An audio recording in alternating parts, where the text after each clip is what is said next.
Story time! Story time! Yeah! Story time!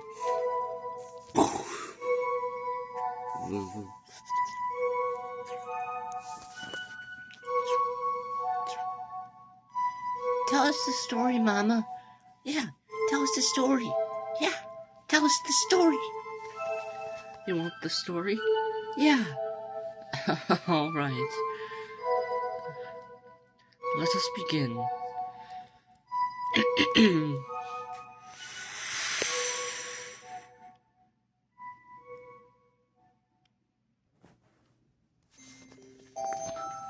Our story begins a very, very long time ago with a young girl. One day, this girl spotted a rusted spaceship holding a small star child. What's your name? Are you lost? The girl asked the star child.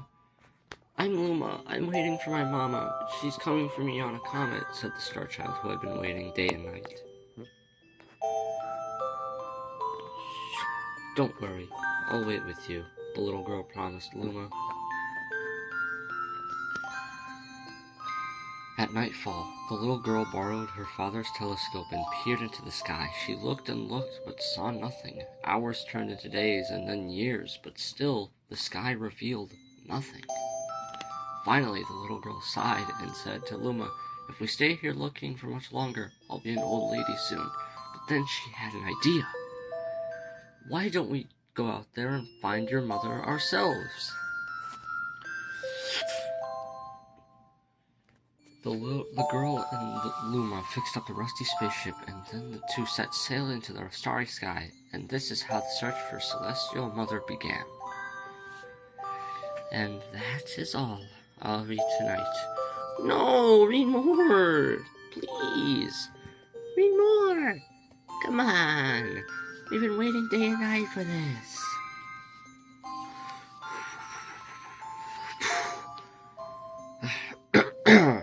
Sorry I'm late. What's happening?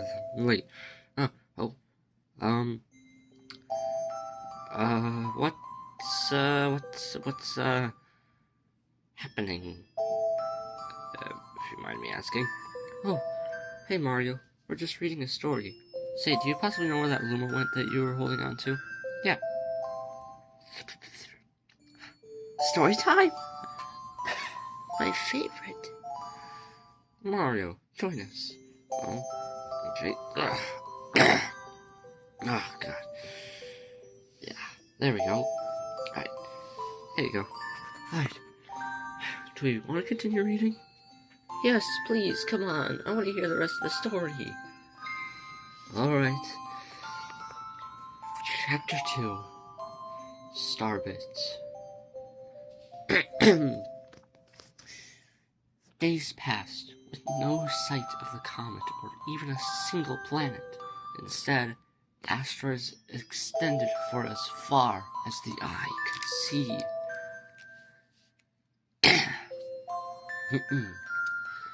What's gonna happen? Shh! If I had known it was going to take this long, I would have packed some more jam, said the little girl above the rubble of her tummy. Before they left, she had packed all the essentials: telescope, butterfly net, stuffed bunny, bread, milk, jam, and apricot-flavored tea. But I forgot to bring water. At this, Luma burst into gales of laughter, and the girl began to pout. "As long as I have starbits, I'll be fine," said Luma. "Want some?" The little girl couldn't stay mad after hearing this. Luma continued to laugh, and the girl couldn't help but join in. "Alright, maybe just a nibble."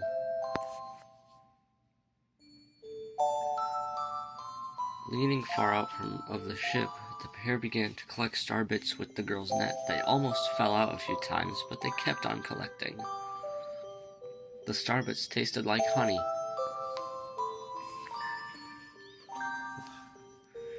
Chapter 3. The Comet.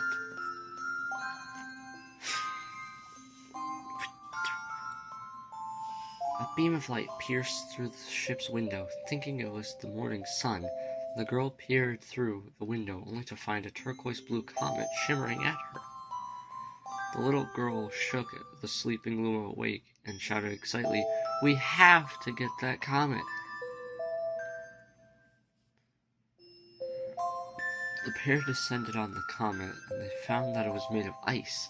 They looked high and low, but Luma's mother was nowhere to be found.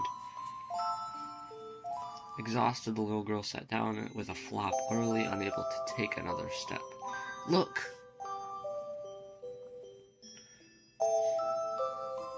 Peering down at the icy ground where Luma was pointing, the girl suddenly noticed clusters of star bits encased in ice. "Pretty good, huh?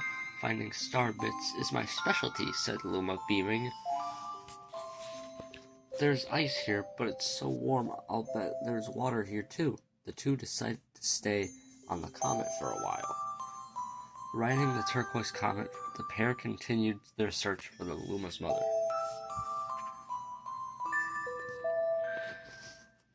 I say, nah, let's just save it for another night. Oh, come on. No. Continue. I actually like the story. Yeah, listen to Mario. Wahoo! Yaha! All right.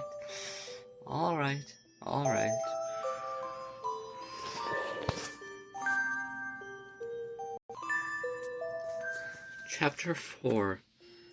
The Dream.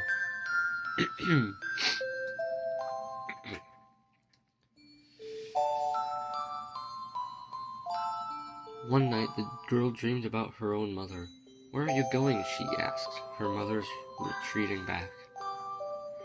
Without turning, her mother replied, "Don't fret, dearest, I'm not going anywhere. I'm always watching over you like the sun in the day and the moon in the night."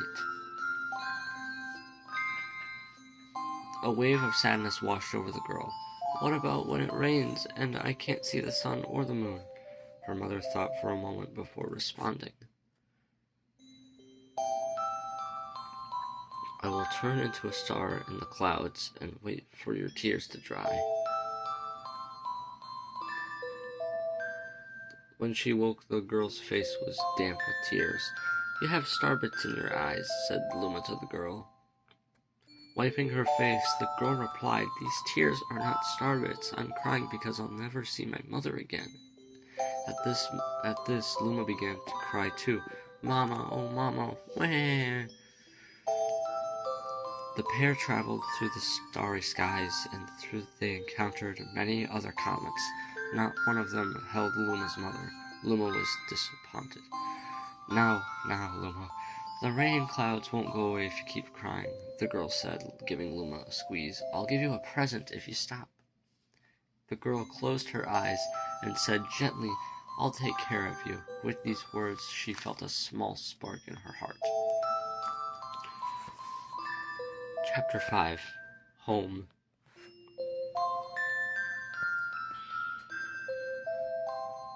"The kitchen will go over here, and the library will go over here," the girl said busily to herself. "We'll put the things together."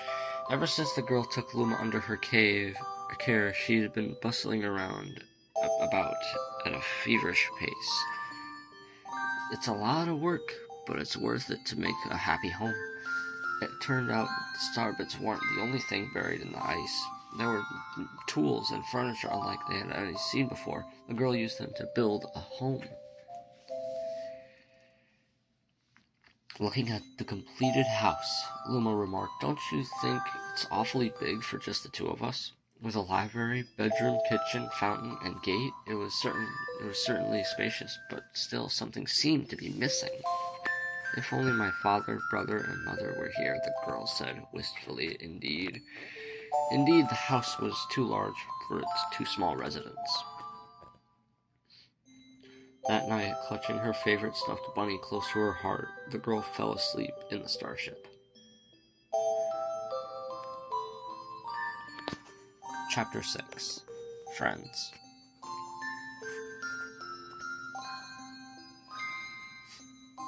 Then one day, while the girl sat sipping tea, a tiny apricot-colored planet appeared on the horizon. From the planet another Luma, the same color emerged. Do you two know each other? The girl asked the two Lumas gleefully. Despite the girl's excitement, they seemed uneasy. The two Lumas neither drew closer nor backed away from each other. Instead, they just stared.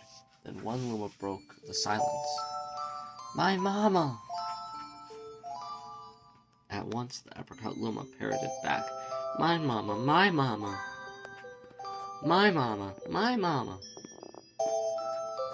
Then the two Lumas began to dance around the girl frantically, and neither showed any sign of stopping. The girl was so charmed by this adorable scene that she couldn't help but laugh, and that's when something very strange happened. Suddenly, more Lumas began to pop out from the apricot planet. They were different colors, but they all shouted the same thing. My mama! My mama! The sight of all the Lumas, shouting Lumas, only made the girl laugh harder. What am I going to do with all these children? The Lumas just stared blankly as she doubled over laughing. I guess I'll have to name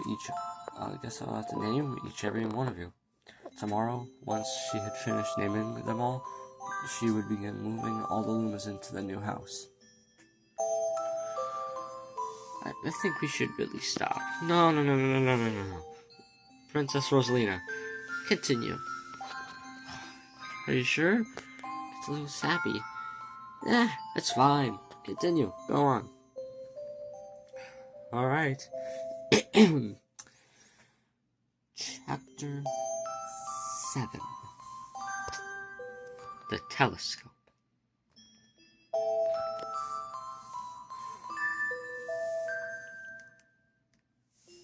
After seeing their 100th comet, a sudden thought popped into the girl's head. I wonder if my home planet is still as blue as it was. That's when she remembered her father's telescope.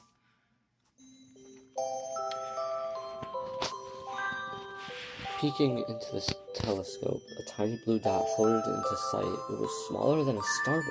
How strange. It's so close. It's so far away, but feels so close.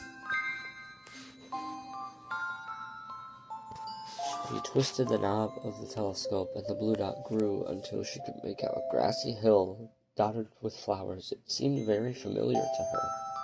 Zooming in even closer, a terrace on the hill came into view. I used to go stargazing there when I lived on my home planet.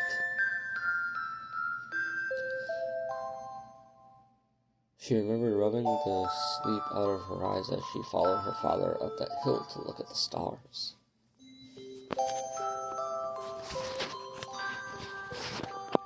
She remembered how she and her brother would sled down that hill.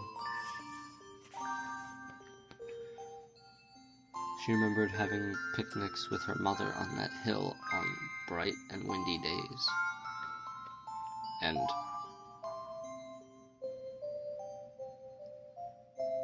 I want to go home. I want to go home right now. The girl burst into tears, and the Lumas didn't know what to do. I want to go home. I want to go back to my house by the hill. I want to see my mother. The girl was shouting now, her face wet with tears.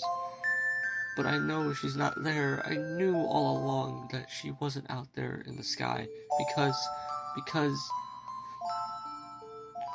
she's sleeping under the tree on that hill. The girl's cry echoed through the stars, and a hush fell over the area. Chapter 8. The Wish.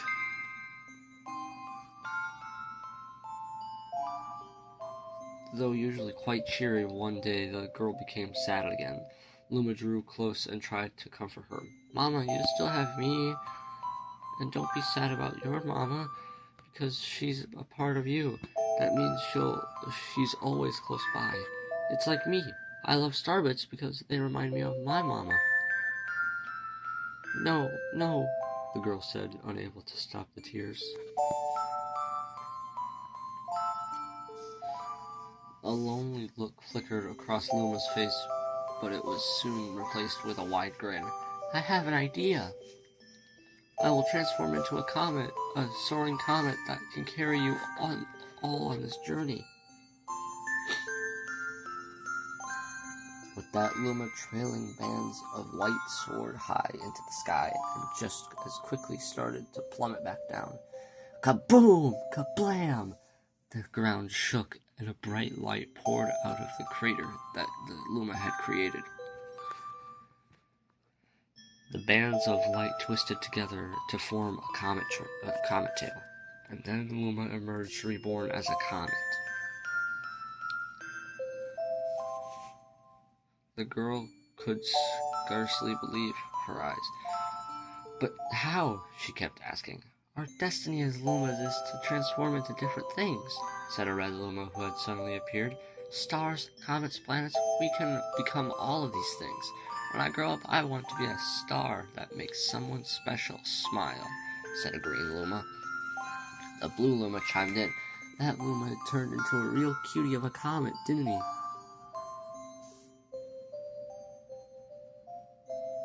And all of the Lumas together said, "No more crying, Mama." "Thank you," said the girl in a whisper, and she pulled the Lumas close and hugged them. From that day on, starbits no longer fell from the girl's eyes.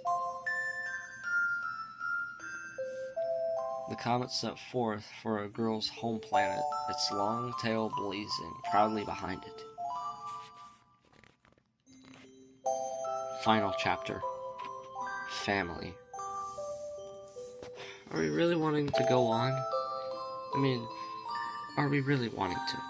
Yes, I want to hear the story. It sounds so intriguing. It's so sad. I absolutely love this story. Go on, continue. Right, guys? Yeah, continue, Mama, continue. Here, read that chapter. Don't stop. Are you sure? We are absolutely positive, Mama. Continue. All right. Here it goes. With its many lumas and telescopes, the comet was quite a sight to behold. The girl and the lumas were proud to call it home. At a welcoming party for a new luma, the girl gathered everyone in the kitchen and said in a louder voice than usual, "All right, everyone, let's make a cake sprinkled with star bits, and then it'll be a star cake." The Lumas excitedly began to gather the ingredients. As she watched the Lumas scurry about, the girl smiled and thought to herself, "This is my family now, and I will stay with them until they're ready to leave the nest, and when they do leave, I'll see them off with a smile." Because that's what makes a mother happiest. That night, when the girl lay down to sleep, a soft light enveloped her and reminded her of the blue planet she once called home. But it would be nice to return home every once in a while to the years. Oh, sorry about that. But it would be nice to return home once every 100 years to nap in my favorite sleeping nook.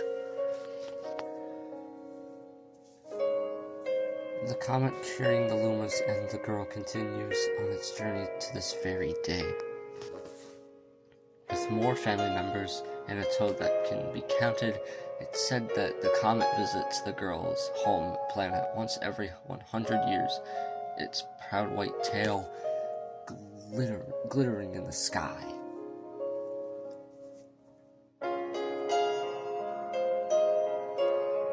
The end. There has to be more, right? That can't just possibly be the end of it, right? I mean, there's an epilogue. Read it. Go ahead. Read it. Read it. Read it. Yeah. Read it. Read it. Read it. Read it. Read it. Read it. Read it. Okay. Okay. I'll read the epilogue. Okay.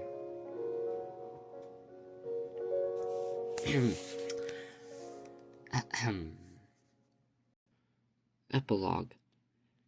Good night.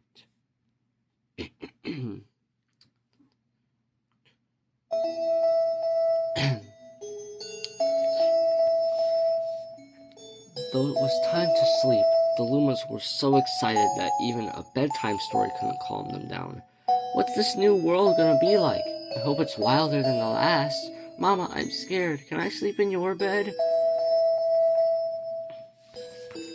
The girl picked up her guitar and sat on the bed and began plucking out a lullaby. The Lumas surrounded her, jostling for the best spots to hear her play. The calming tones of the music echoed through the bedroom and beckoned them to sleep. Good night, my dears. But the once noisy Lumas had already slipped into the world of dreams. The girl placed the guitar near her pillow and then laid down on the bed. The girl would soon join the Lumas in their slumber as their comet traveled towards planets on journeys all of their own. When next they woke, they would continue their search for the birthplace of Lumas. As the girl drifted off to sleep, she thought, it's so exciting to meet new people. It can be a little scary, but that's part of what makes it fun. Greeting old friends can be just as exciting. Maybe next time I'll visit an entirely new world. Goodbye to those we met on this journey, and I will cherish the memories forever. And to those we will meet on the next journey, hello. May the stars shine down on you. Good night. With the Lumas and the girl on board, the comet led through the starry skies, chasing the light to a new journey. The end.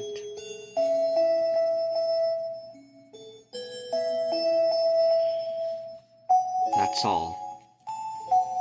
My story is finished. Wow.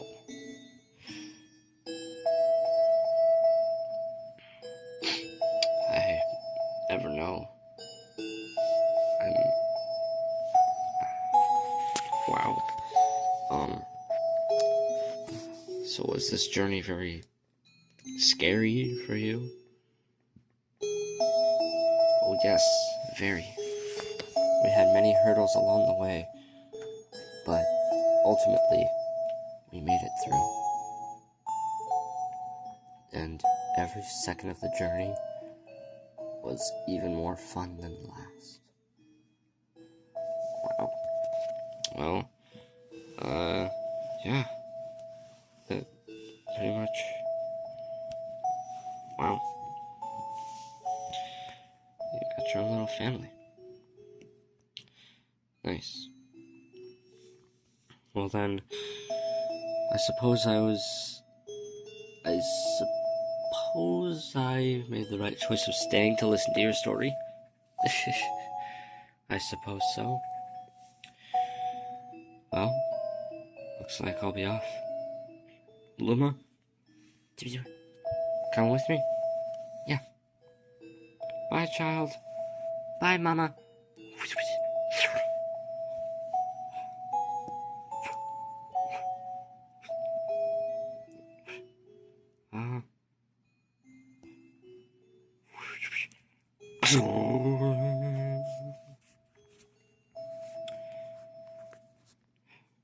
Until next time. Alright, it's time for bed, Lumas. It's time for bed. Aww, there's no more? No, there's no more stories. Alright. Good night, Mama. I love you. I love you too, children.